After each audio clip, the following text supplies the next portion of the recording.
Hello everyone, আমি অঙ্কিত চলে এসেছি আজ আরও একটা নতুন রেসিপি নিয়ে, যেটা আমার ফ্যাট লস করতে খুবই সাহায্য করছে। এখান থেকে আমার এখানে কনভার্ট করতে এই চিকেন মিলটা খুবই সাহায্য করেছে।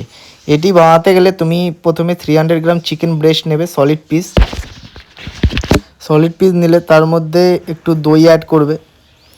যতটা আমি অ্যাড করছি তোমরা করতে পারো, দই দিলে একটু ভালো টেস্ট হয়, একবারে চিকেনটা সফট হয়। দই অ্যাড করবে, তারপরে চিকেনের মধ্যে মশলা, যত রকমের মশলা আছে সেগুলো অ্যাড করে দেবে। যা যা মশলা আছে, এই যে আমার সাথে আমার চিকেন খাওয়ার পার্টনার আমার এটা, আমিও যেমন খাই এও খাবে সেম। তোমরা যা যা অ্যাড করার এর মধ্যে অ্যাড করতে পারো, যেমন গোলমরিচ, হলুদ, জিরে গুঁড়ো, ধনে গুঁড়ো, যত রকমের মশলা আছে সব অ্যাড করে দেবে। চিকেন মশলা, মিট মশলা, আমি মাঝে ম্যাগি মশলাও দিই কারণ টেস্টের জন্য ভালো লাগে।